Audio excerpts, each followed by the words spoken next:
আজকে আমি 1 বছরের বাচ্চার জন্য ফিতা দিয়ে যে একটা নিমাতা কাটিং এবং সেলাই করে দেখাবো, তার জন্য এখানে আমি 22 ইঞ্চি কাপড় নিয়েছি।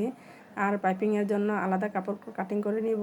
প্রথমে আমি কাপড়টাকে 2 ভাঁজ করে নিয়েছি, তারপর এই কাপড়টাকে আবার আমি 4 ভাঁজ করে নিব।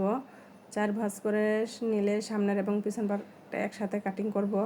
তো প্রথমে আমি ফিতাটাকে উপরে 3 ইঞ্চি খালি জায়গা রেখে তারপর মোট 16 ইঞ্চিতে নিব। 16 ইঞ্চি মূল জামার মাপ, তার থেকেও আমি আরও 3 ইঞ্চি কম নিব। 16 ইঞ্চি 1 বছরের বাচ্চার বাবুর জামার লম্বা, তা থেকে 3 ইঞ্চি কমে আমি মোট 14 ইঞ্চিতে একটি মূল মাপ নিব।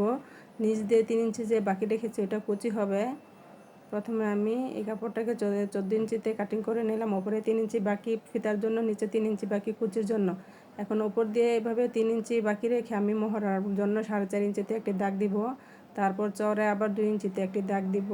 এভাবে দাগ দেওয়ার পর এখন এই জায়গাটাকে রাউন্ড করে সুন্দর করে কাটিং করে নিব বগলের জন্য। এভাবে কাটিং করে নেওয়ার পর যে মাঝখান দিয়ে কাপড়গুলো আছে ওই কাপড়টাকে আমি কুচিটাকে 4.5 ইঞ্চির মধ্যে রাখবো। এর বেশি দিলে গলা, বাচ্চাদের জামার গলা অনেক বড় হয়ে যাবে, তাহলে সাইড দিয়ে পড়ে যাবে। আমি কুচিগুলো 4.5 ইঞ্চির মধ্যে বসাবো। এখন আমি পাইপিংয়ের কুচির কাপড়টাকে কাটিং করব। যে 3 ইঞ্চি দিয়ে যে 3 ইঞ্চি বাকি রেখেছি ওই 3 ইঞ্চি কাপড় কাটিং করব। 3 ইঞ্চির জায়গায় আমার আরও আধা ইঞ্চি বেশি নিতে হবে মুড়িয়ে সেলাই করার জন্য। মোট 3.5 ইঞ্চিতে আমি দাগ দিব। এভাবে দুটি কুচি আমি কাটিং করে নেব। এবার তাহলে কুচিটা দিতে গেলে বেশি হবে, ঘন হবে, কুচিটাও সুন্দর লাগবে। এভাবে আমি দুটি পার্ট কাটিং করে নেব সামনের এবং পিছন পার্টের জন্য। তো এখন আমার জামা কাটিং শেষ, এখন শুধু পাইপিংয়ের কাপড়টুকু রয়েছে। আমি এখন পাইপিংয়ের কাপড়ের জন্য আলাদা কাপড় নিব। প্রথমে আমি কাপড়টাকে এভাবে 8 ইঞ্চি কাপড়কে এভাবে কোনাকুনিভাবে ভাঁজ দিয়ে তারপর এভাবে 2 ইঞ্চি করে দাগ দিব পাইপিংয়ের জন্য। পাইপিংটা 2 ইঞ্চি করে নিতে হবে। এভাবে কাপড়টাকে মাঝখান দিয়ে কেটে তারপর এভাবে পাইপিংয়ের জন্য কাটিং করতে হবে। আপনি যতটুকু প্রয়োজন, যতটুকু পাইপিং রাখতে চান সেই পরিমাণে পাইপিংয়ের কাপড় কাটিং করে নিতে হবে। এখন আমি যে এক সাইডের কুচিগুলো দিয়ে নিব। প্রথমে আমি একটি পাটের কুচি দেব। এখানে 6 6 12 ইঞ্চি কাপড় আছে। আমি এই 12 ইঞ্চি কাপড়কে মোট 4.5 ইঞ্চির মধ্যে কুচিটা রাখবো।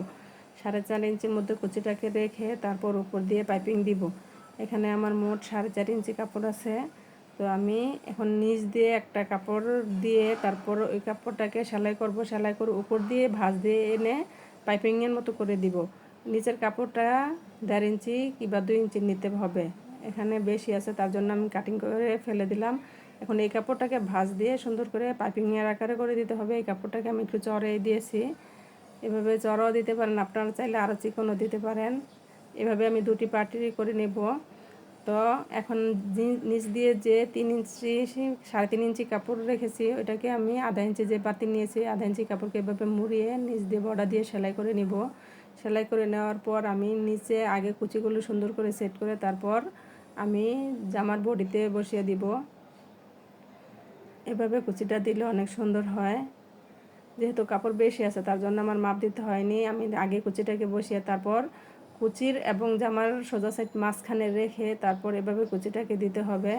তারপর দিয়ে কুচিগুলো উপরের দিকে রেখে আবার একটা চাপ সেলাই করে দিতে হবে। এভাবে আমি দুটি পার্টি করে নিয়েছি।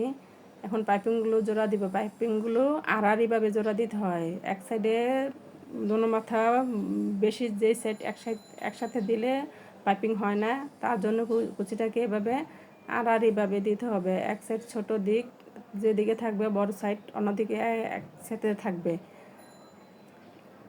এভাবে আমি সবগুলো পাইপিং একসাথে জোড়া দিয়ে নিব। জোড়া দিয়ে নিয়ে তারপর আমি এই পাইপিংগুলোকে 4 ভাগ করব। 4 ভাগ করে আমি 4টা হাতার সাইডে লাগাবো। এই কাপড়টাকে 4টা সুন্দর করে কাটিং করে এখন আমি প্রথমে 2 ভাঁজ করলাম। তারপর আমি এই কাপড়টাকে 4 ভাঁজ করব। তারপর এখন আমি পাইপিংগুলো জামার মধ্যে লাগাবো। জামার সোজা সাইডের নিচ দিয়ে এই পাইপিংটাকে রেখে পাইপিংয়ের সোজা সাইড মাঝখানে থাকবে আর জামার সোজা সাইড উপরের দিকে থাকবে। এভাবে পাইপিংটাকে প্রথমে এক সাইডে বসাবো। তারপর এখান থেকে সুইটা খুলে সুন্দর করে নিচের কাপড়টাকে উপরে আগে চিকন করে একটা ভাঁজ দিয়ে তারপর আবার উপরে ভাঁজ দিয়ে একটা সেলাই করতে হবে, যাতে প্রথমে যে সেলাইটা দিয়েছি তা যাতে দেখা না যায়, দেখা গেলে খারাপ দেখা যায়। তার জন্য এখন উপর দিয়ে চিকন করে সুন্দর করে ফিতাটাকে সেলাই করব। এই ফিতাটাই 3 ইঞ্চি থাকবে, এভাবে শেষ পর্যন্ত দিতে হবে। একই নিয়মে আমি চারো সাইডে এভাবে পাইপিং লাগিয়ে নিব। মনে রাখতে হবে ফিতাটা যাতে চিকন হয়, ফিতাটা মোটা হলে দেখতে সুন্দর লাগে না। এই একই নিয়মে আমি আবার এই সোজা সাইডের নিচে পাইপিংটাকে বসিয়ে, পাইপিংয়ের সোজা সাইড মাঝখানে থাকবে আর জামার সোজা সাইড উপরের দিকে থাকবে, এভাবে সেলাই করে তারপর আবার উপর থেকে এটা চিকন করে ভাঁজ দিয়ে পাইপিং করে নিতে হবে। সেলাইটা মুখে মুখে দিতে হবে। আমি একই নিয়মে চারো সাইড সেলাই করে নিব। আমি আরও একটি পার্টের এভাবে সব করে নিয়েছি, আপনাদের দেখার সুবিধার্থে আমি একটি সাইড দেখিয়ে দিলাম। 2 সাইড দেখাতে গেলে অনেক সময় বেশি লাগে, তার জন্য আমি এক সাইড করেই করে দেখিয়েছি। এখন শুধু 2টি সাইড জোড়া লাগালেই আমার সুন্দর জামাটি হয়ে যাবে। এখন 2 বডিরই সোজা সাইড মাঝখানে রেখে আমি সাইড দিয়ে আধা ইঞ্চি পরিমাণে কিংবা 1 ইঞ্চি পরিমাণে বাড়তি রেখে আমি সেলাই করব।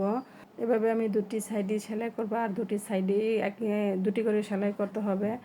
তো যাদের কাছে আমার সেলাই কাটিং এবং সেলাই ভিডিও ভালো লাগছে তারা সবাই অবশ্যই কমেন্টের মাধ্যমে বলে যাবেন। আর নতুন নতুন ভিডিও দেখতে চাইলে আমার চ্যানেলটাকে সাবস্ক্রাইব করে রাখবেন। তো এভাবে আমি 2টি সাইডই সেলাই করে নিলাম। এখন আমি জামাটাকে সোজা করে দেখাবো। তো কেমন হলো আমার জামাটি কাটিং এবং সেলাই অবশ্যই আপনারা কমেন্টের মাধ্যমে জানাবেন। এখন আমি উপর দিয়ে লটকন লাগিয়ে নিব যাতে জামাটা দেখতে সুন্দর লাগে। তো কেমন হলো আমার জামার ফাইনাল লুক অবশ্যই আপনারা কমেন্টের মাধ্যমে বলে যাবেন। আল্লাহ হাফেজ।